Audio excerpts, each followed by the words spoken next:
Okay, so I was hands-on with this watch ages ago, but my life, my posting schedule, everything's just been all over the place, so I haven't had the chance to post it yet. But a while back, I was hands-on with the M.A.D.1 Red Edition, which I can only describe as a fidget spinner for rich people. But this watch is wonderfully weird, and even though I have no interest in owning one, it's still a watch I have a massive appreciation for, and I'm so glad weird watches like this are being made. Let's talk about Max Büsser, MB&F, and just avant-garde horology in general. Hey guys, Editing Brittany here. I'm just finishing editing this video, and I've realized not once did I thank my amazing friend who let me borrow this watch. So thank you so much, Adrian, my gorgeous, fabulous, wonderful friend Adrian, who let me borrow this watch. It was something else. It was so cool. So thank you, Adrian. And my hair looks extra gross in this video because I've started going back to the gym, and I just got back from the gym. So sometimes my hair's not going to look nice. Sometimes it will. So my first reaction when seeing this watch was, what? What is this? What is the time? I just want to know the time. So let's begin with breaking down what we're actually looking at here.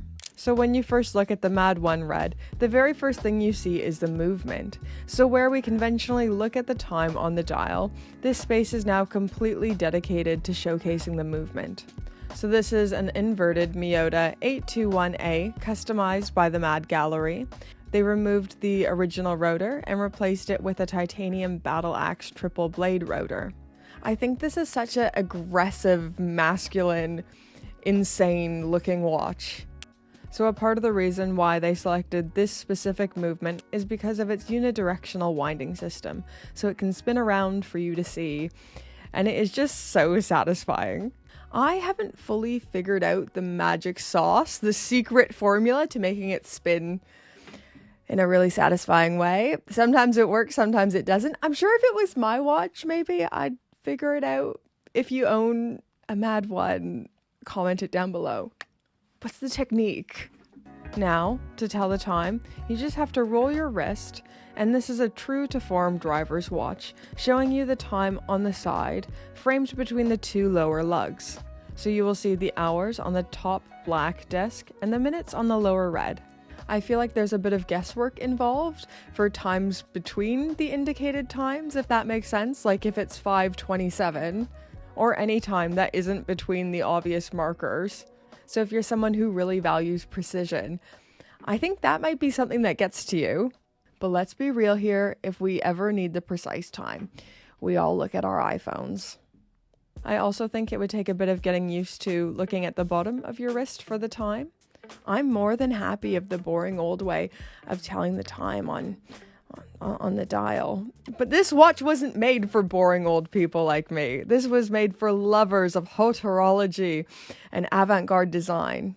The next thing you notice is just how freakishly light this watch is, especially for its size. So this has a 42mm aluminum case and a thickness of 18.8 mil. She has a lot of wrist presence on the wrist and sits really high off the wrist. So I definitely can't pull this off with my 5.5-inch wrist, but I think anyone with a 6.5-inch wrist, even a 6-inch wrist or larger, this would really suit. So oftentimes when you're looking at a watch formed from the wonderful, crazy mind of Max Büsser, you have to throw out all your conventional and known ways of telling the time.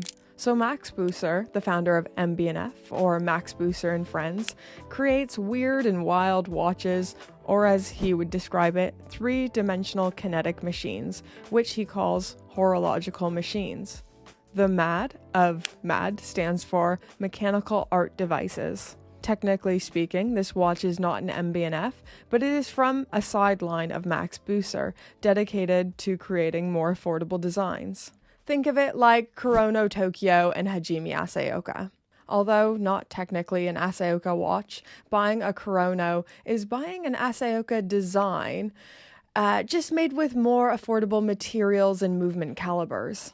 So the first version of the M.A.D.1 that was released was in blue and distributed only to friends of the company, members of the tribe, or previous customers, and costed only about $3,000.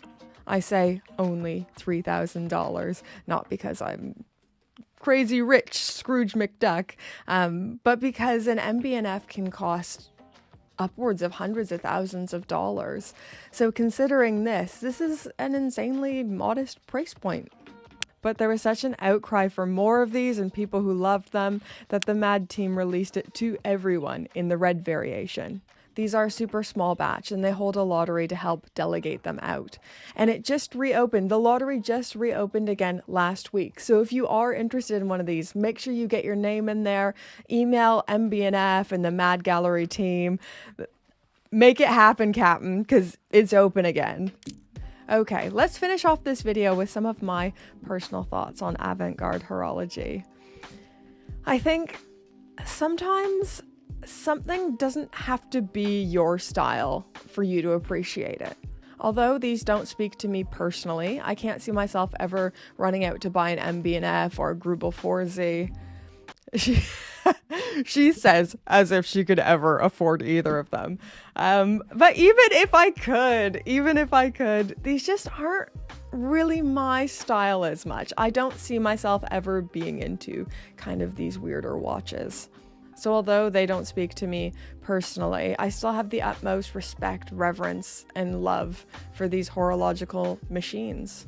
Every time I see one of these in the flesh, I get so excited for it and I want to try it on and see it and admire it. Having this M.A.D.1 in was a marvel, and this timepiece is a joyful reimagining of what a watch is and what a watch could be. Even though my tastes don't gravitate towards pieces like this, I'm so glad that there's watchmakers out there pushing the boundaries of what timekeepers are and could be.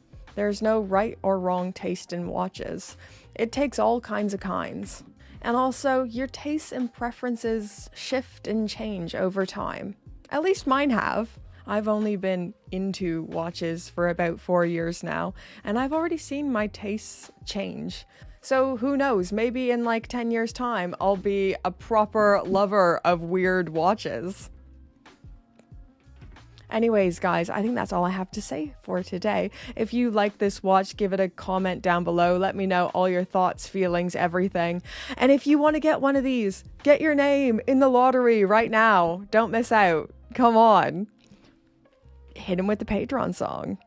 Patrons, this song is sung completely in falsetto today. I'm sorry already. Ooh, ooh. Thank you to my Pope, dear patrons. Thank you to my Pope, dear patrons. Ooh, ooh. How did that turn into play that funky music? I hate being me. Okay, let's go.